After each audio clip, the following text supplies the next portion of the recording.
Ok les gars, c'est Ludo. Aujourd'hui, on se retrouve pour une nouvelle vidéo. Cette fois-ci, comme vous l'avez remarqué, je suis assis tout simplement parce que ça va être une vidéo unboxing. J'ai fait une commande au début du mois, du coup, on va regarder ça ensemble parce que je l'ai reçu il y a quelques jours. Je suis pressé là, j'ai hâte d'ouvrir tout ça. Bon, je sais ce qu'il y a dedans, mais c'est pas grave. Sachez déjà que moi, j'achète tous mes mangas sur la Fnac. Est-ce que je suis un pigeon ? Oui, mais j'ai pas trop le choix parce que si je veux vous proposer des vidéos découvertes, bah écoute, d'occasion c'est un peu compliqué on va dire. Donc c'est parti, on va commencer maintenant, pas besoin d'introduction, pas besoin de blabla, on va prendre un couteau, enfin non, un cutter plutôt. Hop, voilà le carton, petit carton fortement sympathique. Tac. Hop là, bon, c'est ouvert. Et donc, on va commencer avec le premier manga que j'ai sous la main, qui n'est autre que Les Enfants du Temps. Les Enfants du Temps, donc, qui est un manga de Makoto Shinkai, le célèbre auteur des films d'animation comme Your Name ou 5 cm par seconde. Et je pense que c'est une bonne idée, parce que moi, j'ai pas vu le film encore, honte à moi, et j'ai hâte de découvrir ça en manga. Je pense que je regarderai le film après, pour me faire un avis, parce que forcément, je sais très bien que ça va être excellent. Je pense qu'il n'y a aucun doute là-dessus, tu vois. Je suis désolé mais ces pages là, ce genre de pages, je suis désolé mais moi je suis obligé de l'imaginer en mode Makoto Shinkai avec des effets visuels de malade.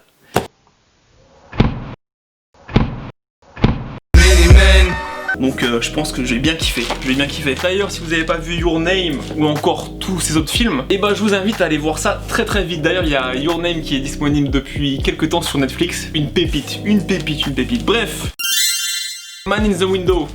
Ça c'est un manga qui est sorti le mois dernier, donc chez les éditions Kiun. J'ai lu le tome 1, je l'ai fini hier. Très intéressant. Je pense que je ferai une vidéo dessus, sur Man in the Window. Tout simplement, c'est l'histoire d'un étudiant. Écoute, il se perd dans une rue. Et qu'est-ce qu'il fait quand il se perd dans une rue? Il voit un mec à une fenêtre, tu vois. Donc là, tu te dis, ouais, c'est un pervers, je sais pas, c'est chelou. Et non, ce mec-là, en fait, c'est lui 3 ans plus tard. C'est-à-dire qu'en fait, il se voit dans le futur derrière une fenêtre.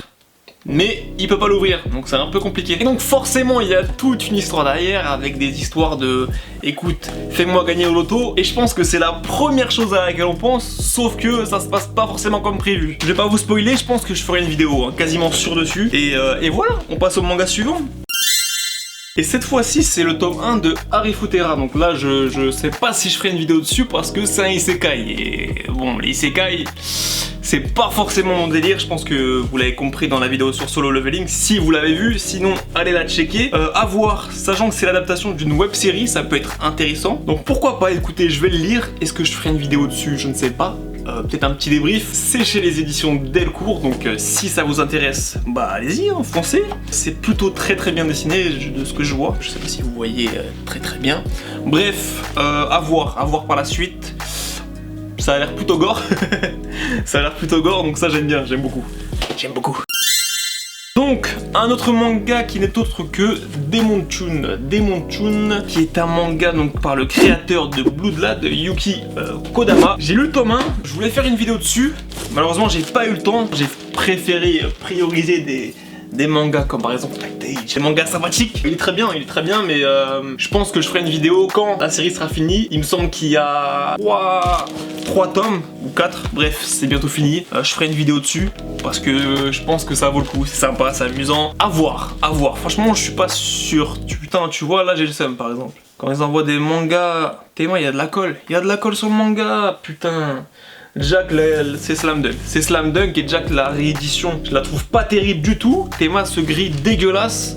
Putain, mais changer de couleur, je sais pas. Tu prends un gris et rouge là, c'est moche. Bref, du coup, Slam Dunk, Inoue, je ne présente pas. Je les ai tous rachetés, tout simplement parce que, écoutez, je les avais pas en première édition. J'ai essayé de les trouver, plutôt compliqué. Donc là, attendez, je les sors, j'en ai, voilà, tac, voilà, je regarde à chaque fois parce que bon, moi je les reçois par courrier.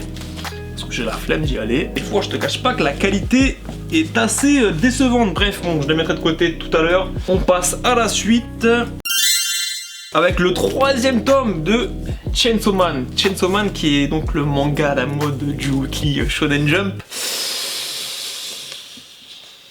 Comment dire? Pour l'instant, j'ai lu que le tome 1. Donc c'est voilà, c'est ce monsieur. Je vous laisse lire le nom. Vous voyez pas le nom? Hop, vous le voyez? Non, toujours pas. Focus.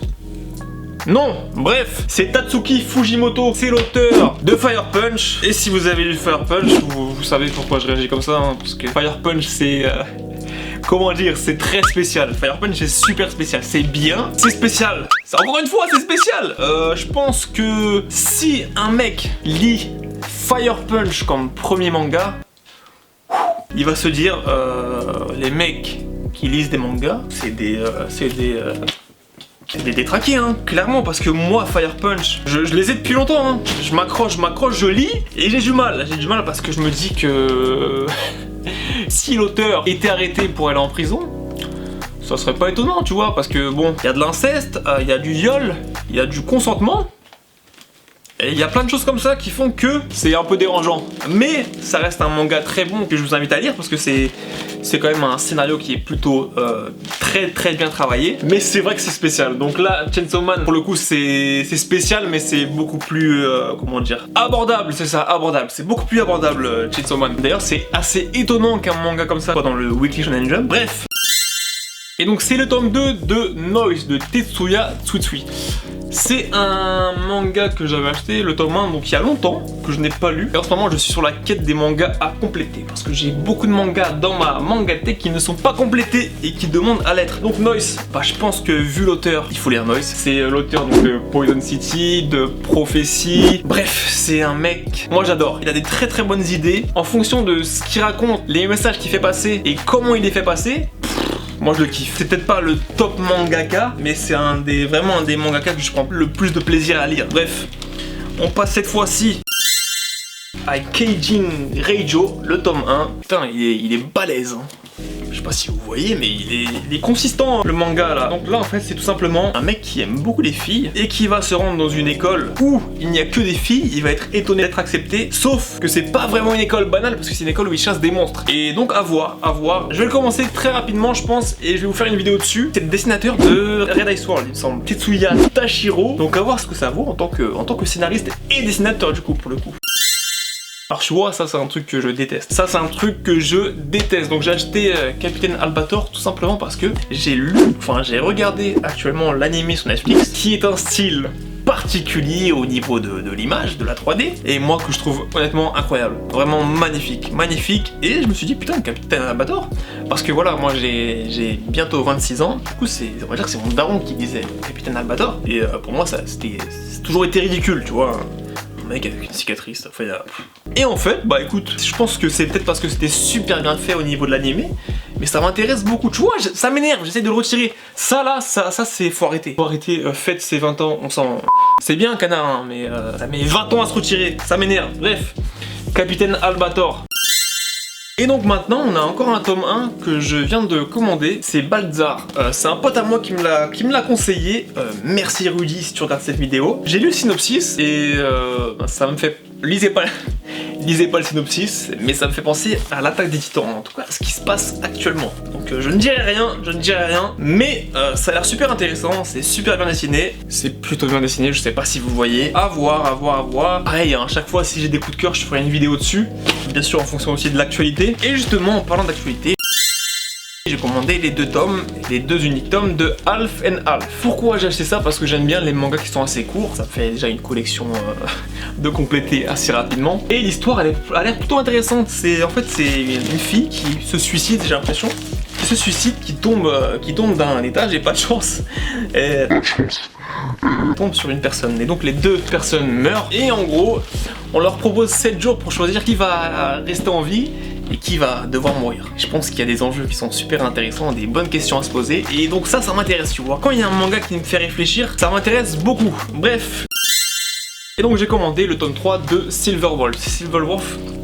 Silver Wolf qui est un manga, moi j'aime beaucoup. J'aime beaucoup comment c'est dessiné, l'histoire c'est un truc, moi ça me plaît. La série elle est en cours donc je pourrais pas faire de vidéo actuellement. Mais Silver Wolf c'est un manga que je vous conseille très fortement aussi.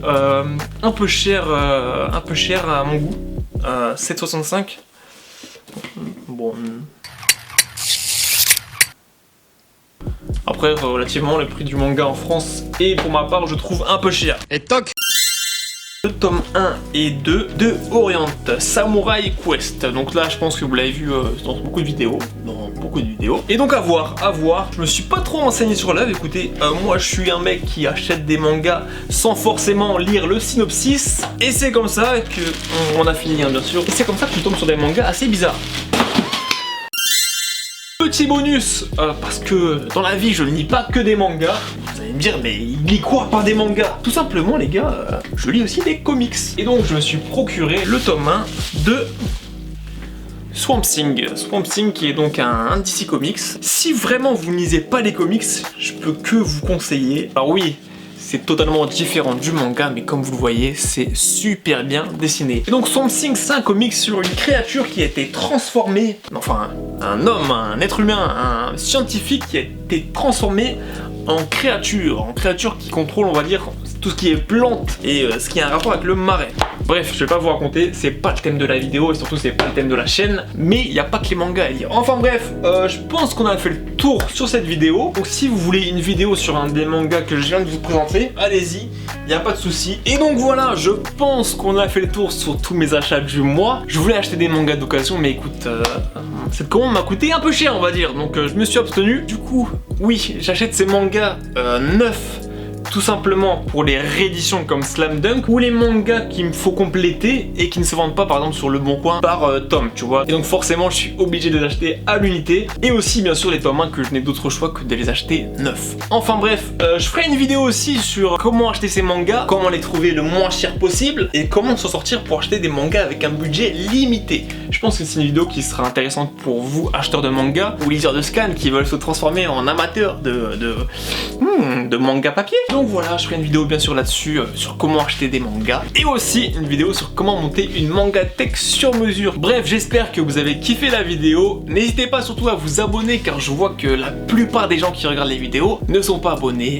Un petit abonnement, ça fait du mal à personne. Un petit like. Dites-moi en commentaire ce que vous avez pensé des mangas, de la vidéo en général. Enfin bref, je pense qu'on a fait le tour. C'était Ludo. Portez-vous bien, lisez bien. Peace.